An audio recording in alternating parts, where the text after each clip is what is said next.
Well, we are continuing our conversation about the ongoing progress at Guilford County Schools. After the $2 billion bond investment, we're seeing new signs up outside of locations where those schools are being built. WFMY News 2's Hunter Funk breaks down what it takes to get this massive project done, what the timeline looks like now, and what each phase is in the process.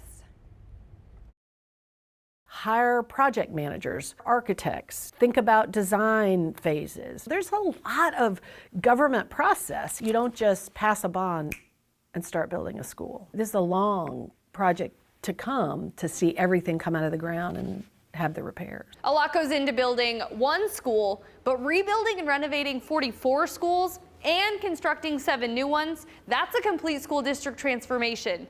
And it could be a lot to process. Citizens have to be involved, the county leaders have to be involved, county staff, accountants and budget people, tax authorities, and the Board of Education and principals and teachers. And meanwhile, the schools still are teaching kids to read and write. Winston McGregor serves as president of the Guilford Education Alliance. She says after a rigorous process of surveying each school, ranking each one worst to best, learning the total cost of repairs, renovations, or complete rebuilds, getting city, county, school, and community leaders on board, it led to elections in 2020 and 2022 where voters approved 2 capital bonds totaling $2 billion.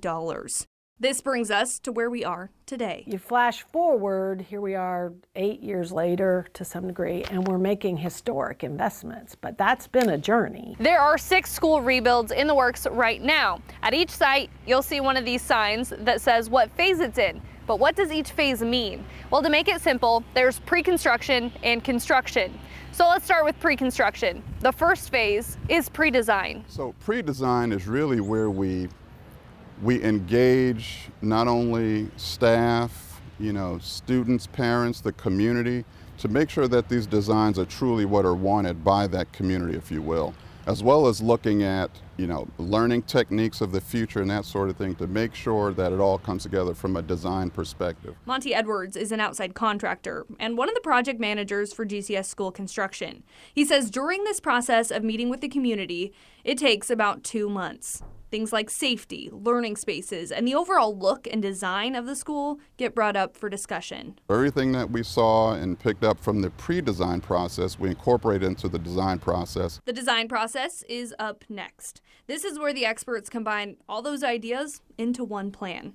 Well, it goes through several feedback sessions and roughly takes 8 to 9 months to determine a final plan. As construction managers and program managers, we're looking at the constructability of the designs.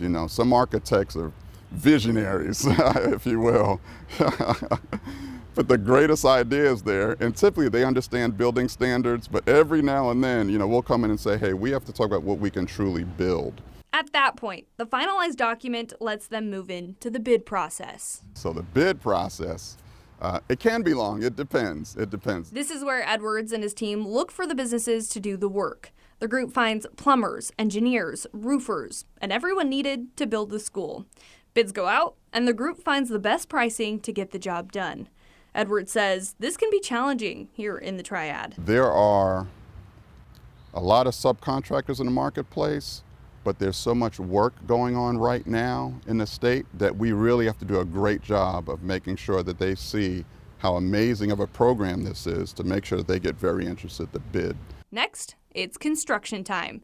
It takes about 15 months to put the foundation down and build the carefully designed school. You hope for great weather, but we plan, and that's part of our job as well. We help plan for weather conditions and that sort of thing to make sure we're staying on what's called a critical path to make sure that we open on that date. Because with schools, you have to open. The last and final step, completion and occupancy. That's when crews will go through, do final paint touch-ups, ensure it's up to standard, and work with school staff for any needed adjustments. This takes about 2 months. Really, it's just buttoning up the project, making it as perfect as can be before students and staff get into the facility. Total time frame, roughly 2 years from pre-design to close out. The 6 schools each have a tentative 2024 fall opening date. Now, after a build is complete, the goal is to maintain these schools within the district. We shouldn't ever go to sleep again at the wheel and not make regular investments. So hopefully we're changing permanently how we approach financing school construction, managing school construction, and maintaining schools so that we don't have to do this kind of giant bond, next.